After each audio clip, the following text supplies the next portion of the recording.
ದಿವ್ಯಾ, ಇಲ್ಲಿ ಒಂದು ಹೆಣ್ಣು ಮಗಳು ಸಮಾಜದಲ್ಲಿ ಬೆಳೀತಿರ್ಬೇಕಾದ್ರೆ ಆಕೆ ಏನಾದರೂ ಎಡವಿ ಬಿದ್ದಾಗ ಆಳಿಗೊಬ್ಬ ಕಲ್ಲು ಹಿಡ್ಕೊಂಡು ಎತ್ತಾಕೋದು ನಿಜಾಗ್ಲೂ ಕೂಡ ಸಮಾಜ ಒಪ್ಕೊಳ್ಳೋದಿಲ್ಲ. ದಿವ್ಯಾ ವಸಂತ ಏನು ಅನ್ನೋದನ್ನು ಬಲ್ಲವರು ನಿಜಕ್ಕೂ ಕೂಡ ನಿಮ್ಮ ಬೆನ್ನ ಹಿಂದೆ ಇರ್ತಾರೆ.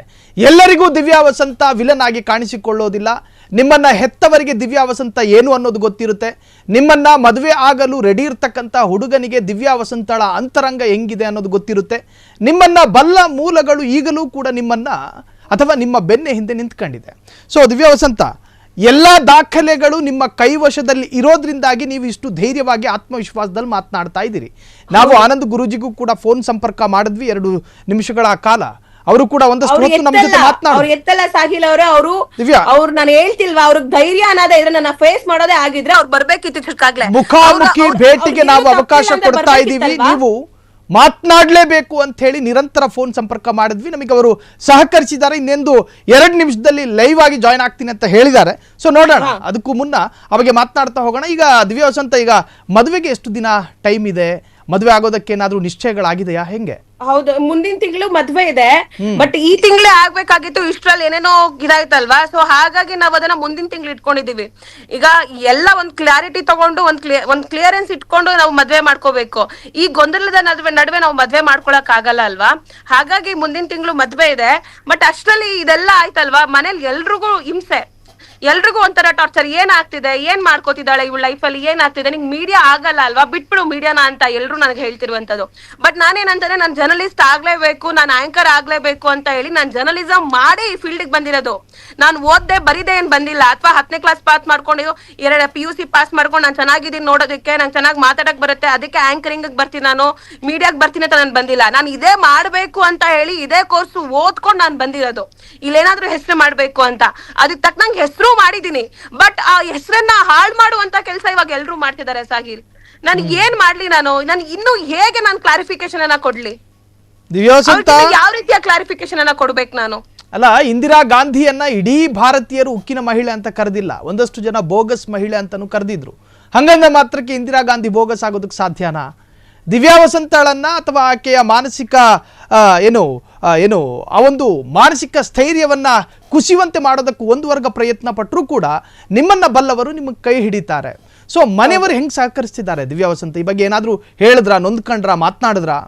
ಹೌದು, ನಾನು ನಿನ್ನೆಯಿಂದ ಎಲ್ರು ಕೂಡ ಕಾಲ್ ಮಾಡ್ತಿರುವಂತದ್ದು, ಎಲ್ರು ಕೂಡ ಕಾಲ್ ಮಾಡ್ತಿದ್ದಾರೆ. ಮತ್ತೆ ಯಾರು ಊಟನೂ ಮಾಡಿಲ್ಲ, ಅವ್ರಿಗೆ ಟೆನ್ಷನ್ ಆಗ್ಬಿಟ್ಟು ಎಲ್ರು ಕೂಡ ಏನಾಯ್ತು ಏನಾಯ್ತು ಏನಾಯ್ತು. ಈಗ್ಲೂ ಬರ್ಬೇಕಾರೆ ನಮ್ಮ ಅಜ್ಜಿ, ಬೇಡ ಕಣವ, ನಿನ್ಗೆ ಮೀಡಿಯಾ ಬೇಡ, ನಿನ್ಗೆ ಅಲ್ಲಿ ಯಾರು ಸಪೋರ್ಟ್ ಮಾಡಲ್ಲ, ಒಂದ್ ಹೆಣ್ಮಗು ಬೆಳಿತಿದ್ರೆ ಎಲ್ಲ ತುಳಿಯಕ್ಕೆ ನೋಡೋದು, ಎಲ್ರು ಕಾಲು ಎಳಿಯಕ್ಕೆ ನೋಡೋದು, ಬೇಡ ಬಿಟ್ಬಿಡು, ಆರಾಮಾಗಿ ಮದ್ವೆ ಮಾಡ್ಕೊಂಡ್ ಮನೇಲಿ ಇರುವಂತ. ಬಟ್ ನನಗೆ ಈಗ ಹೌಸ್ ವೈಫ್ ತರ ಈ ಗಂಡನ್ನೇ ಡಿಪೆಂಡ್ ಆಗಿ ಅವ್ರು ದುಡ್ಕೊಂಡ್ ಹಾಕ್ಲಿ, ನಾನು ತಿನ್ಕೊಂಡ್ ಮಲ್ಲಿರೋಣ ಅಂತ ನಂದು ಆ ಕ್ಯಾರೆಕ್ಟರ್ ಅಲ್ಲ. ನಾನು ಹೊರಗಡೆ ಬರ್ಬೇಕು, ಯಾಕಂದ್ರೆ ನನ್ಗೂ ಒಂದ್ ನೇಮು ಫೇಮು ಅನ್ನೋದಿದೆ. ಅದನ್ನ ಯುಟಿಲೈಸ್ ಮಾಡ್ಕೊಂಡು ನಾನು ಚೆನ್ನಾಗಿ ದುಡಿಬೇಕು, ನಾನು ಸಮಾಜದಲ್ಲಿ ಬೆಳಿಬೇಕು, ನಾ ಇನ್ನು ಏನಾದ್ರು ಒಂದ್ ಸಾಧನೆಯನ್ನ ಮಾಡ್ಬೇಕು ಅನ್ನೋ ಒಂದು ಮನಸ್ಥಿತಿ ನನಗಿರುವಂತದ್ದು. ಈಗ ಆ ಮನಸ್ಥಿತಿಗೆ ಕಲ್ಲಾಕುವಂತ ಕೆಲಸ ಈಗ ಎಲ್ರು ಮಾಡ್ತಿದ್ದಾರೆ. ಈಗ ಈ ತರ ಸುದ್ದಿಗಳು ಬಂದಾಗ ಯಾರಾದ್ರೂ ಮೀಡಿಯಾಗೆ ಹೋಗಮ್ಮ ಅಂತ ಹೆಣ್ಮಕ್ಳನ್ನ ಕಳಿಸ್ತಾರ? ಈಗ ಈ ಪರ್ಸ್ಯೂ ಮಾಡ್ತಿರುವಂತ ಸ್ಟೂಡೆಂಟ್ಸ್ ಗಳಾಗಿರ್ಬೋದು, ಅಥವಾ ಇವಾಗ ಆಂಕರ್ಸ್ ನಾನು ಆಂಕರ್ ಆಗ್ಬೇಕು ಅಂತ ಹೇಳಿ ಕಲಿತಿರೋರಾಗಿರ್ಬೋದು, ಯಾರಿಗಾದ್ರೂ ಮೀಡಿಯಾಗ್ ಬರ್ಬೇಕು ಅಂತ ಹೇಳಿ ಅನ್ಸುತ್ತಾ ಸಾಗಿಲ್ಲ ಅವ್ರೆ? ಈ ತರ ಎಲ್ಲ ಆದ್ರೆ ಮೀಡಿಯಾದಲ್ಲಿ ಒಂದ್ ಹೆಣ್ಮಗುಗೆ ಈ ತರ ಎಲ್ಲ ಮಾಡ್ತಿದ್ದಾರೆ ಅಂತಂದಾಗ, ಯಾವ್ದಾದ್ರು ಹೆಣ್ಮಗು ಮೀಡಿಯಾಗ್ ಬರ್ಬೇಕು, ನನ್ನ ಹೆಸರು ಮಾಡ್ಬೇಕು ಅಂತ ಯಾರಿಗಾದ್ರೂ ಅನ್ಸುತ್ತಾ? ಅಥವಾ ಮನೆಯವ್ರಾದ್ರೂ ಬಿಡ್ತಾರ ಹೇಳಿ? ಈಗ ಮನೆಯಲ್ಲೂ ಕೂಡ ಹಂಗೆ ಇದೆ ಇವಾಗ ಸಿಚುವೇಶನ್. ಇನ್ನೊಂದ್ ತಿಂಗಳಲ್ಲಿ ಮದ್ವೆ ಇದೆ, ಅಷ್ಟ್ರಲ್ಲಿ ಈ ತರ ಎಲ್ಲ ಮಾಡ್ಕೋತಿದ್ದೀರಾ? ಹಳೇದೇನೋ ಆಯ್ತು, ಅದಾದ್ಮೇಲೆ ಮತ್ತೆ ನೆಕ್ಸ್ಟ್ ಮತ್ತೆ ಇನ್ನೊಂದು, ಯಾಕೆ ಈ ತರ ಆಗ್ತಿದೆ, ಏನಾಗ್ತಿದೆ? ಆನಂದ್ ಗುರೂಜಿ ಅವ್ರಿಗೂ ನಿಮ್ಗೂ ಏನ್ ಕ್ಲಾಶ್ ಆಯ್ತು? ನಾನು ಅವ್ರನ್ನ ನೋಡೇ ಇಲ್ಲ ಅಂತಂದಾಗ ಅವ್ರು ಹೇಗೆ ನನ್ ಬಗ್ಗೆ ಹಿಂಗ್ ಅಲಿಗೇಷನ್ ಮಾಡ್ತಾರೆ? ಮನೆಯವರು ಕೇಳ್ತಿರೋದೇ, ನೀನ್ ಅವ್ರನ್ನ ನೋಡಿಲ್ಲ, ಮಾತಾಡ್ಸಿಲ್ಲ ಅಂತ್ಯ, ಮತ್ತೆ ಯಾಕೆ ಹಂಗ ಹೇಳ್ತಿದ್ದಾರೆ ಮೀಡಿಯಾದಲ್ಲಿ ಅವ್ರು ಮತ್ತಿನ್ನೊಂದ್ ಏನ್ ಹೇಳಿದಾರೆ, ಅಪ್ಸ್ಕ್ಯಾಂಡ್ ಆಗಿದ್ದಾರೆ ಅಂತ ಹೇಳ್ಬಿಟ್ಟಿದ್ದಾರೆ. ಮನೆಯವ್ರು ಎಷ್ಟು ಗಾಬರಿ ಬಿದ್ದಿದ್ದಾರೆ ಗೊತ್ತಾ?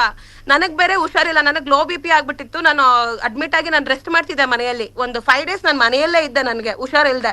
ನಾನು ಮೊಬೈಲ್ನ ಸೈಲೆಂಟ್ ಮಾಡಿ ಬೇರೆ ಮಲ್ಕೊಂಡ್ಬಿಟ್ಟಿದೀನಿ. ನನಗೆ ಇದು ಯಾವ್ದು ಆಗಿರೋದು ನನಗೆ ಗೊತ್ತೂ ಇಲ್ಲ. ಅವ್ರು ಫೋನ್ ಮೇಲೆ ಫೋನ್ ಮಾಡಿ ಎಲ್ಲರೂ ಫುಲ್ ಗಾಬರಿ ಪಟ್ಕೊಂಡ್ಬಿಟ್ಟಿದ್ದಾರೆ. ಏನಾಗೋಯ್ತು, ಅಪ್ಸ್ಕ್ಯಾಂಡ್ ಅಂತಿದ್ದಾರೆ, ಇಲ್ಲೆಲ್ಲೋ ಇಲ್ಲ ಅಂತಿದ್ದಾರೆ, ಎಲ್ಲ ಪೊಲೀಸರು ಹುಡುಕ್ತಿದ್ದಾರೆ ಅಂತಿದ್ದಾರೆ, ಏನಾಗ್ತಿದೆ ಅಂತ ಹೇಳಿ ಅವ್ರಿಗೆ ಎಷ್ಟು ಮೆಂಟಲಿ ಟಾರ್ಚರ್ ಆಗಿದೆ ಗೊತ್ತಾ? ಇವ್ರು ಮಾಡೋ ಒಂದೊಂದು ಈ ತರ ಕಿತಾಪತಿ ಕೆಲಸಗಳಿಗೆ ಬೇರೆಯವ್ರಿಗೆ ಎಷ್ಟು ತೊಂದರೆ ಆಗುತ್ತೆ ಗೊತ್ತಾ? ಅವ್ರಿಗೆ ಏನಾದ್ರು ಅಂದ್ರೆ ಎಲ್ಲಿದ್ದಾರೆ ಏನು ಎತ್ತ ಅಂತ ಹೇಳಿ ನಾನು ವ್ಲಾಗ್ಗಳನ್ನ ಕಂಟಿನ್ಯೂಸ್ ಆಗಿ ಬಿಡ್ತಿದ್ದೀನಿ, ನಾನು ರೀಲ್ಸ್ಗಳನ್ನ ಕಂಟಿನ್ಯೂಸ್ ಆಗಿ ಹಾಕ್ತಿದ್ದೀನಿ. ಅದು ಯಾವ ಬೇಸ್ ಮೇಲೆ ಹೇಳಿದ್ರು ನಾನು ಹಚ್ಕೊಂಡ್ ಆಗಿದ್ದೀನಿ ಅಂತ ಅನ್ಬಿಟ್ಟು ಒಂದಕ್ಕೂ ಯಾವ್ದಕ್ಕೂ ತಲಾ ಬುಡ ಏನೂ ಇಲ್ಲ, ಒಂದ್ ಬೇಸ್ ಇಲ್ಲ.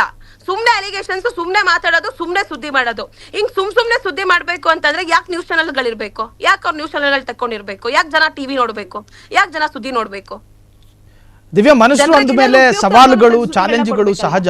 ಮರ ಗಿಡ ಕಲ್ಲುಗಳಿಗೆ ಸಮಸ್ಯೆ, ಸವಾಲುಗಳು ಬರೋದಿಲ್ಲ. ಮನುಷ್ಯರು ಅಂದ ಮೇಲೆ ಅವರಿಗೆ ವಿಮರ್ಶೆಗಳಿರ್ತವೆ, ಟೀಕೆಗಳಿರ್ತವೆ, ಸವಾಲುಗಳು ಸಾಮಾನ್ಯ. ಸೊ ನಾವು ಕಂಡ ದಿವ್ಯಾ ವಸಂತ ರಿಯಾಲಿಟಿ ಶೋಗಳಲ್ಲಿ ಚುರುಚುರುಕಾಗಿ ಬಬ್ಲಿಯಾಗಿ ಕಾಣಿಸಿಕೊಳ್ತಾ ಇದ್ದಂತಹ ದಿವ್ಯಾ ವಸಂತ ಗಿಚ್ಚಿಗಿಲಿಗಿಲಿಯಲ್ಲೂ ಕೂಡ ನೀವು ಕಂಟೆಸ್ಟ್ ಮಾಡಿದ್ರಿ. ಅದಾದ ನಂತರ ಯಾಕೆ ನೀವು ರಿಯಾಲಿಟಿ ಶೋನಿಂದ ದೂರ ಇದ್ರಿ ಅಂತ?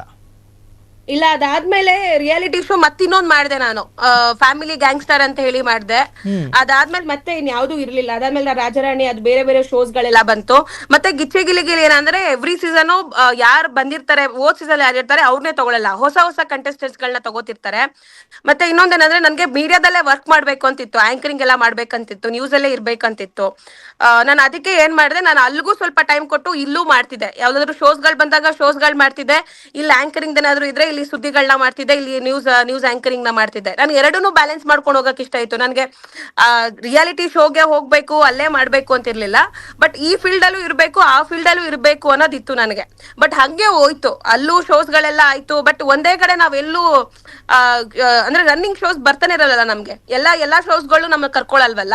ಕೆಲವೊಂದು ಶೋಸ್ ಗಳಿಗೆ ಕರ್ಕೊಂತಾರೆ, ಅವ್ರಿಗೆ ಏನಾದ್ರು ಅಂದ್ರೆ ಅಲ್ಲಿ ಕಂಟೆಂಟ್ ನಾವು ಕೊಡ್ತೀವಿ, ಆ ಶೋಸ್ಗೆ ನಾವ್ ಯೂಸ್ ಆಗ್ತೀವಿ ಆ ಶೋಗೆ ಅಂತಂದ್ರೆ ಕರ್ಕೋತಾರೆ, ಇಲ್ಲ ಅಂತಂದ್ರೆ ಕರ್ಕೊಳಲ್ಲ. ಆತರ ಈಗ ನನ್ ಗಿಲಿಗೆ ನಾನು ಆಪ್ಟ್ ಕಂಟೆಂಟ್ ಅಂತ ಅನ್ಸಿತ್ತು, ಅವ್ರಿಗೆ ಕರ್ಕೊಂಡಿದ್ರು. ಅದಾದ್ಮೇಲೆ ಫ್ಯಾಮಿಲಿ ಗ್ಯಾಂಗ್ಸ್ಟರ್ಗೂ ನಾನು ಸ್ವಲ್ಪ ಚೆನ್ನಾಗಿ ಗೇಮ್ಸ್ ಎಲ್ಲ ಆಡ್ತೀನಿ, ನಾನು ಎನರ್ಜೆಟಿಕ್ ಆಗಿರ್ತೀನಿ, ಒಂದು ಡೇರಿಂಗ್ನೆಸ್ ಇದೆ ಅಂತ ಅನ್ಬಿಟ್ಟು ಫ್ಯಾಮಿಲಿ ಗ್ಯಾಂಗ್ಸ್ಟರ್ಗೂ ಕರ್ಕೊಂಡಿದ್ರು. ಅದಾದ್ಮೇಲೆ ಬೇರೆ ಬೇರೆ ಶೋಸ್ಗಳು ನನಗೆ ಸಿಕ್ಕಿಲ್ಲ. ಅದಾದ್ಮೇಲೆ ಒಂದು ಶಾರ್ಟ್ ಮೂವಿ ಮಾಡಿದೆ, ನಂದೇ ಪ್ರೊಡಕ್ಷನ್ ಆಯ್ತು, ನಾನೇ ಶಾರ್ಟ್ ಮೂವೀಸ್ ಗಳನ್ನ ಡೈರೆಕ್ಟ್ ಮಾಡ್ತಿದ್ದೆ. ಮತ್ತೆ ಇವೆಂಟ್ಸ್ ಆಂಕರಿಂಗ್ ಎಲ್ಲ ಸಿಕ್ತಿತ್ತು, ಇವೆಂಟ್ಸ್ ಗಳು ಮಾಡ್ತಿದ್ದೆ, ಇವೆಂಟ್ ಹೋಸ್ಟ್ ಮಾಡ್ತಿದ್ದೆ, ಈ ತರದೆಲ್ಲ ಇತ್ತು. ಬಟ್ ನಂದೆ ಆಂಕರಿಂಗು ಮಾಡ್ಬೇಕು, ಅಲ್ಲೂ ಮಾಡ್ಬೇಕು ಅಂತ ಈ ತರ ಎರಡೂನು ನಾನು ಬ್ಯಾಲೆನ್ಸ್ ಮಾಡ್ಕೋತಿದ್ದೆ. ಒಂದ್ರಲ್ಲೇ ನಾನು ನಿಲ್ತಿರ್ಲಿಲ್ಲ. ನನಗೇನ್ ಗೊತ್ತಾ, ನಾನು ಎಲ್ಲಾ ಕೆಲಸ ಮಾಡ್ಬೇಕು ಅನ್ನೋ ಆಸೆ ಇರೋದು ನನಗೆ. ಸೊ ಹಂಗಾಗಿ ನನಗೆ ಇದಿಲ್ಲ, ಈ ಕೆಲಸ ನನ್ಗೆ ಶೋಸ್ ಗಳಿಲ್ವಾ, ನಾನು ಬೇರೆ ಏನಾದ್ರು ನೋಡೋದು, ಶೋಸ್ ಇತ್ತ ಶೋಸ್ ನೋಡೋದು, ಇಲ್ಲ ಆಂಕರಿಂಗ್ ಇತ್ತ ಆಂಕರಿಂಗ್ ಮಾಡೋದು, ಈ ತರ. ಕ್ಷಣದ ಸುದ್ದಿಗಳಿಗಾಗಿ ಫ್ರೀಡಂ ಟಿವಿ ಸಬ್ಸ್ಕ್ರೈಬ್ ಮಾಡಿ, ಲೈಕ್ ಮಾಡಿ ಹಾಗೂ ಫಾಲೋ ಮಾಡಿ. ಹೊಸ ಸುದ್ದಿಗಳ ನೋಟಿಫಿಕೇಶನ್ಗಾಗಿ ಬೆಲ್ ಐಕಾನ್ ಮೇಲೆ ಕ್ಲಿಕ್ ಮಾಡಿ.